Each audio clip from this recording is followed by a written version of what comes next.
Greetings and salutations, all you beautiful individuals. It is another episode of the League Unlocked. Here again, Mark here with you fine feathered individuals. And let me tell you, I'm pining for games to come back in between splits, but we have been full steam ahead and feel like I barely got one deep breath, and we've already got split 3 kicking off. Oh, it's already kicked off in the LPL, and now we're back in the LCK. This has been a whirlwind year of games.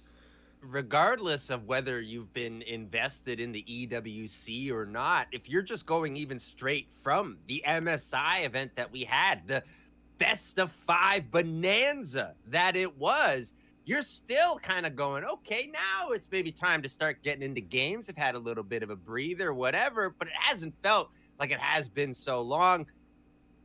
Don't tell that to the LCK and the LPL, because it is full steam ahead right back into games. And don't tell that to GenG, less than 3 full days after winning that aforementioned tournament that shall not be named.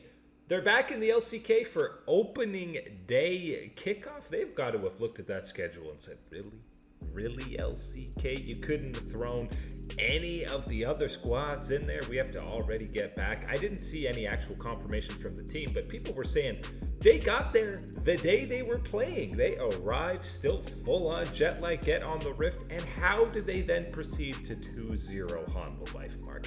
This team defies all physics and ideas of the known universe. I want all these players tested to see if they are true biological humans or whether they are automatons sent here to dominate Summoner's Rift. It's crazy, the precision, the execution that we were still able to see despite the strenuous schedule, despite the travel. We talked about this just a day or so ago, looking at this type of move for them, going from the Korea and the LCK over to Vancouver, that type of time zone change and shift, and then over to the EWC, and then back again for day 1, match 1, get out there, face off against Hanwha Life. Insanity to think of, but it is the GenG domination perfection that continues into this next period of LCK action we're gonna have here. They are the past, present, and future right now, it seems like. Pretty clean, calm, slow-paced Game 1 win for them, and then an explosive Game 2 with some huge back-and-forth team fights. And, pick any moment throughout this series, and there's a different guy you can highlight on GenG. I think Keen and Chovy, anytime you get a Zir, you're going to get a highlight reel play. But Keen, again, carrying over that finals MVP momentum. The Keen Sante was an absolute menace here in Game 2. And how about, because of this new formatting, they've won MSI. 1 game in to split 3. They've clinched a world champion spot, have GenG. And I'm telling you, the minute they drop a series, I'm throwing in 5 subs if I'm GenG, because you need to rest these guys at some point in this split. I think it's one of those ones where the overwhelming, the most, there's the strongest, opinion that you need to take is obviously from the players themselves and talking to them on these type of things. But sometimes it's a situation you see in traditional professional sports where it's really hard for a guy to pass up these opportunities, right? So to want to be in that action, even if it is to the detriment of overdoing it type of situation. So I would look for the GenG coaching staff, people monitoring these type of things to step in when that becomes an issue for them. But man, this performance continues to roll on through. The domination of this GenG team, you lay it out, with Keen continuing to pick up where he left off of MSI, off of these MVP finals type of performances. This is a GenG that's rolling out a Chovy, a ruler type of damage, that Canyon in the jungle. Meanwhile, you're getting taken out by Keen in the top side, so you got a real tough task. And I think the other angle to look at in this game, all the anger, all the frustration that Hanwha Life has been feeling, knowing that they need to not only get by this juggernaut in GenG, but as well now a T1 that is going to be at their level. They needed an answer. They needed some type of response here in the first game. And I think this was a real indication of, well, it's really easy to start getting on paper and going, yeah, this is what I want to do to them. This is how I'm going to attack them. It's a lot harder when that opposition is right there in your face and is countering move after move, decision after decision, like a GenG can pick you apart. Yeah, and I think Zeka had a bit of a rough series, especially when Chovy was playing at that level.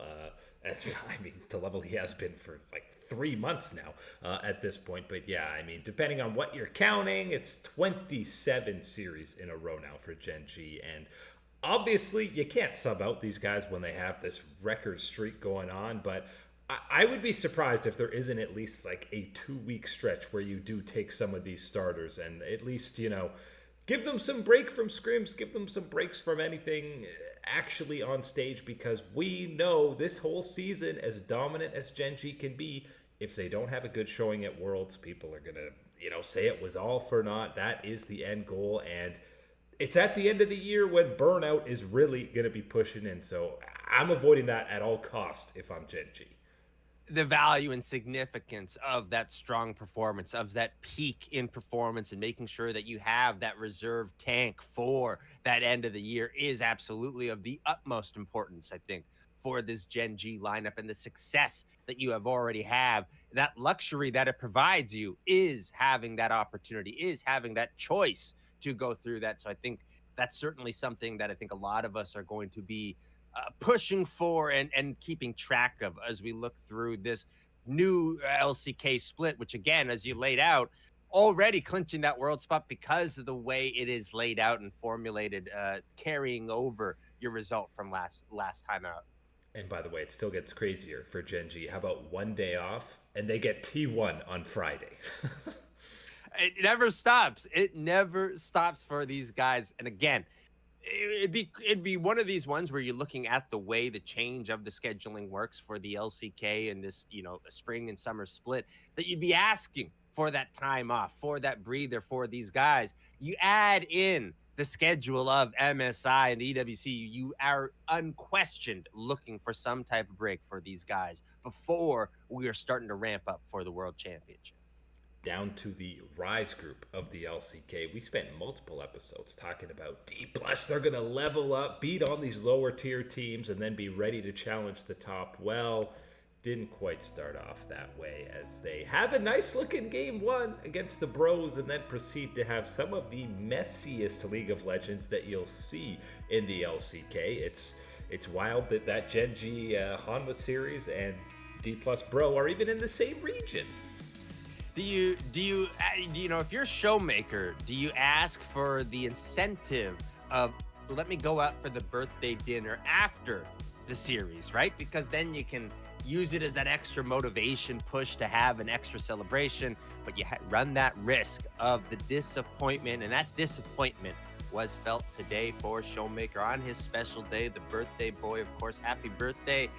Not a lot of happy birthday wishes coming through from the Bros on the other side of Summoner's Rift. 3-game set, and yes, the upset, the worst possible option to start out this split down in the Rise section for DK, is a loss to the Bros. Maybe Showmaker felt like he was the main character. It's his birthday, because he was doing some teleports in on both Syndra and the Rise in Game 3 that felt like he was Superman coming in. I'll clean up the fight, except, sorry, Mr. Showmaker, you got popped instantly before you did anything. It's the guy, I'll clean up this mess. Oh, great. So you're coming with a mop. You're maybe coming with some paper towels.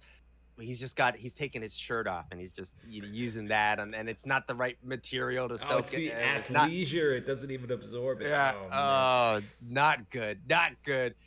This was rough from the side of D+ Kia, because again, it showcases a lot of the pain points, a lot of the weaknesses that you point out when you're talking about when that competition level rises. This wasn't even about the competition level rising, and that's not meant to be a diss to the Bros, who I think, again, still remain within this Rise pool of teams that can surprise, can beat out the expectations that are laid out for them. But this was absolutely not the result that you needed to see from D+ Kia after this time away, after seeing the LCK on the international stage led by GenG and T1. This was certainly not the type of performance that you wanted to see. It makes for a potentially spicy 4th seed best of 5 play-in matchup between the LCK and LPL whenever that is inevitable. But LCK, hey, welcome back. LPL says, yeah, we've been here for the better part of a week. Top Esports has already played 3 best ofs under their belt before most regions have even kicked off.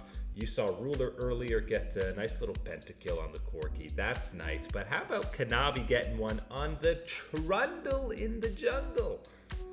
Oh my god. This really is nasty, and I think you can put that label on any Trundle picking up Pentakill, but certainly this one, the way that it's come through, and it's a kind of a nice continuation of some of the meta reads, some of the meta developments that we have seen over the last little bit at MSI and whatnot, but certainly this Trundle pick being one of these options and what he can provide, the utility and strength of the pillar and how you're positioning it out on Summoner's Rift in these team fights, as well as the option again, sometimes rolling into some of these meatballs in the top side. His tank, his shredding ability, that type of thing is what you were also looking for with him. Not necessarily the case in this top esports game. It was more so just that pillar. It was that domination snowball rolling on through. But very good, very early signs from top esports to see this type of run being built up. Again, a team that I think has what it takes to matter on the international stage, but certainly one that needs to prove themselves to a lot of people, very much so. And looking at this type of early run in the LPL in this summer split is a good way to start that out. Yep, 3-0 start, wins against IG, Weibo, and now today FPX. And obviously, the one move coming into the year, Hong has come in as that starting support alongside Jackie Love. And, very early days, but Jackie Love looked right back to that dominant form here through these first couple of series. So we'll see if Hong is maybe that missing piece to get TES back to that championship level LPL squad. And top esports is wonderful, but it certainly is not one of these ones where it's an crossover vehicle, it's an SUV, it's a Jeep. It's none of those things. When the top esports is at the very top of the LPL, they're a Ferrari, they're a Lamborghini, they are one of these exotic sports cars that is driving it, and in that engine, all that horsepower, that's your boy Jackie Love down in the bottom lane. So yes, seeing him work well with Hong down there as well is a good early sign for this top esports team that I think a lot of us hope gets some a chance at redemption on the international stage after the way things started out this year. Yeah, they need a TES as a well-tuned, well-oiled machine alongside BLG, and really those two need to step up to anyone's Legends level if they want any chance internationally against the LCK. But that is it today for Liga Unlock. Eric and Mark here with you, absolute gorgeous individuals. Thank you so much for hanging out, and we will catch you on that flippity flip.